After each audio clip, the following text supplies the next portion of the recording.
Let me say something that's going to make a lot of people angry. The Harry Potter reboot is going to fail. Not maybe struggle a little. Not underwhelm at the box office.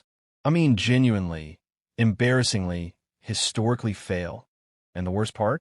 Most fans are so blinded by excitement that they can't even see it coming. And look, I want to be wrong about this. I grew up with Harry Potter. I stood in line at midnight for those books. I cried at the end of Deathly Hallows. This franchise means something to me. But meaning something to people and being a smart business decision are two very different things. So sit down, grab your butterbeer, because we need to talk about why this reboot might be one of the biggest mistakes in Hollywood history, and why almost nobody is talking about the real reasons why. If you've been living under a rock, or maybe inside a cupboard under some stairs, here's the quick version. HBO Max, now just called Max, announced a full-scale Harry Potter television series. Not a spin-off, not a prequel, a complete, episode-by-episode retelling of all 7 books. The plan is to give each book an entire season, meaning we'll get roughly 7 seasons of brand new Harry Potter content. On paper, that sounds incredible. Fans have been begging for something closer to the books for decades. There's so much that the original films had to cut. Entire subplots, characters, storylines that shaped the books in massive ways. A TV series format could actually fix that. And people are excited. Like, genuinely, embarrassingly excited. Social media lit up. Fan accounts exploded. The internet collectively decided that everything was going to be amazing. But here's the thing nobody wants to say out loud. Excitement is not the same as success. And there are some very serious, very real problems hiding underneath all that hype. Problems that could absolutely sink this entire production before it even finds its footing. Let's go through them, one by one. Let's start with the most obvious one. You need to recast literally every single iconic role in one of the most beloved franchises in human history. Think about what that actually means. Daniel Radcliffe, I.S. Harry Potter. Emma Watson, I.S. Hermione. Rupert Grint, I.S. Ron. And it doesn't stop there. Alan Rickman was Severus Snape, and he played that role so perfectly that the character basically lives in his voice forever. Michael Gambon's Dumbledore. Maggie Smith's McGonagall. Helena Bonham Carter's Bellatrix. Gary Oldman's Sirius. These aren't just actors who played roles. These are people who became those characters for an entire generation. When fans close their eyes and picture Harry Potter, they see Daniel Radcliffe's face. Full stop. Now, some casting director somewhere has to walk into a room, find a 12-year-old kid, and convince the entire world that this is Harry Potter. Good luck with that. And I'm not saying it's impossible. Talented young actors exist. Great casting can work miracles. But here's what people underestimate. The internet is merciless now. When those casting announcements drop, social media is going to detonate. Every single actor chosen will be criticized, debated, and torn apart before they've filmed a single scene. It doesn't matter how talented they are. It doesn't matter if they're perfect for the role. People will compare them to the originals. They always do. Remember when Ben Affleck was cast as Batman? The internet declared it the apocalypse. He ended up being one of the better parts of those films, and nobody will admit it. Same energy is coming for every single Harry Potter casting announcement, except this time it's not one character, it's dozens of them, all at once, all under the microscope. The production hasn't even started, and it's already sitting on a ticking time bomb. Here's a question I want you to genuinely think about. Can you actually replace a classic? Not improve on it, not expand it. Actually replace it in people's hearts. The original Harry Potter films aren't just movies.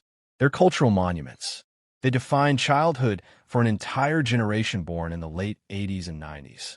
The John Williams score alone gives people chills.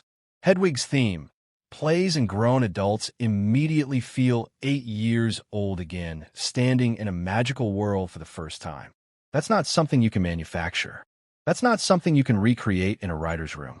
That kind of emotional connection takes decades to build, and it's built on a specific set of memories tied to a specific set of performances.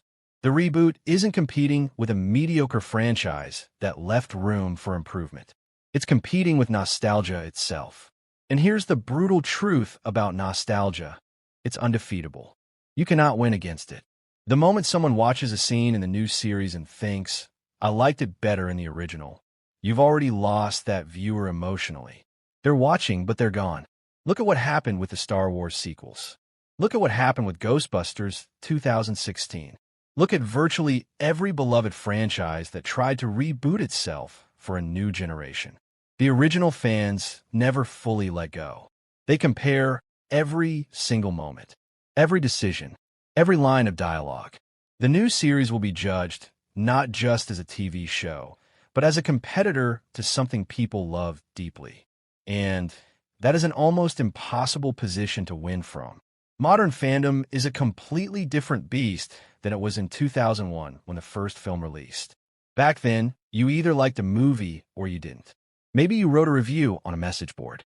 Maybe you talked about it with friends. And that was it. Now, every casting decision is a war. Every creative choice is a political statement. Every trailer is either the best thing ever made or proof that Hollywood is destroying childhoods. The Harry Potter fanbase is one of the most passionate, most divided, and most vocal communities on the internet. And that community is going to have opinions about everything. Who plays Hermione? Debate. Who plays Dumbledore? Debate. What does the Great Hall look like? Debate. Did they get the tone right in episode 1? Debate. Is the new Snape good enough? Endless debate. And here's where it gets genuinely dangerous for the production. The Harry Potter fanbase is not a unified group anymore. It hasn't been for years. There are fans who are completely devoted to the books. Fans who only care about the films. Fans who are deeply invested in specific social issues connected to the franchise. Fans who are nostalgic purists. Fans who want something completely fresh and new. You cannot please all of them. You probably cannot please most of them. Every single creative choice will alienate someone. And in 2024 and beyond, when you alienate someone online, they don't just move on. They make videos, they start threads, they organize, and they make noise. The reboot is walking into a minefield, and the mine is already primed. This one is subtler, but maybe the most important problem of all. What is Harry Potter supposed to feel like? Because here's the thing. The books change dramatically in tone from start to finish. The Philosopher's Stone is a whimsical, warm, almost cozy children's adventure. By the time you reach Deathly Hallows, it's a war story about genocide, sacrifice, and loss. These are not the same genre. They just happen to share the same characters. The original films handled this brilliantly, almost accidentally, partly due to director changes. When Alfonso Cuarón took over for Prisoner of Azkaban, something shifted. The world got darker, more grounded, more real. That film is widely considered the best in the series precisely because it understood that Harry Potter could be genuinely cinematic, genuinely dark, without losing its sense of wonder.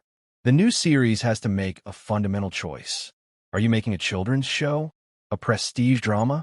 A fantasy epic for adults who grew up with the books? Because that answer changes literally everything. The casting changes. The writing changes. The pacing changes. The visual language changes. If they go too dark and adult, they lose the magic, the warmth, the sense that Hogwarts is a place you actually want to be.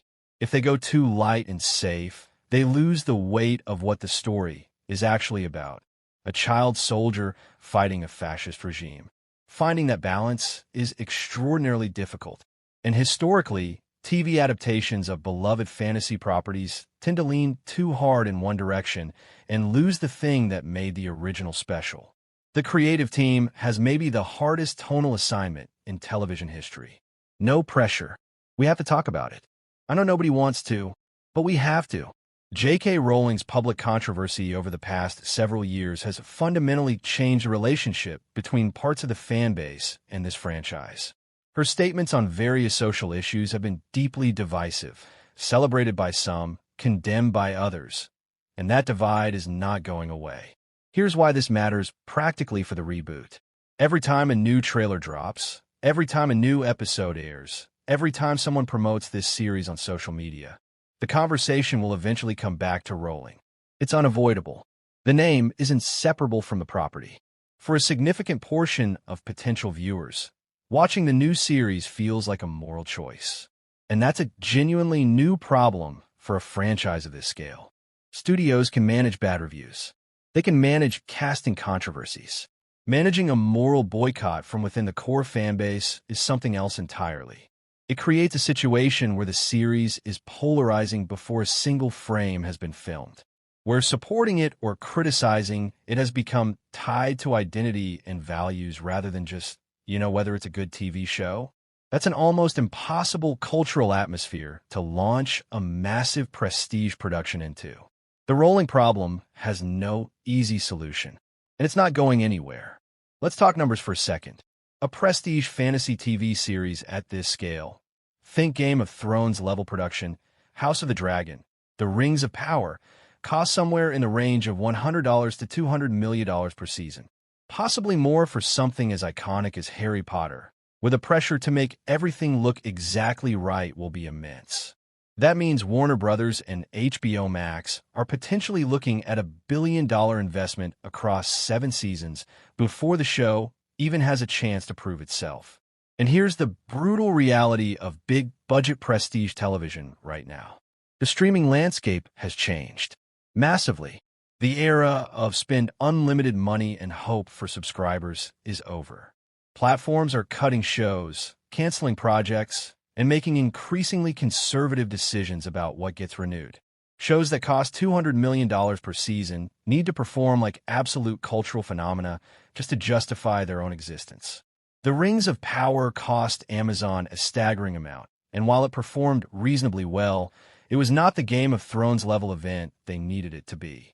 And that show had the full backing of Tolkien's mythology.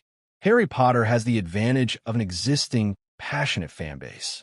But passion doesn't automatically translate to viewership numbers that justify those kinds of budgets, especially when that fan base is divided.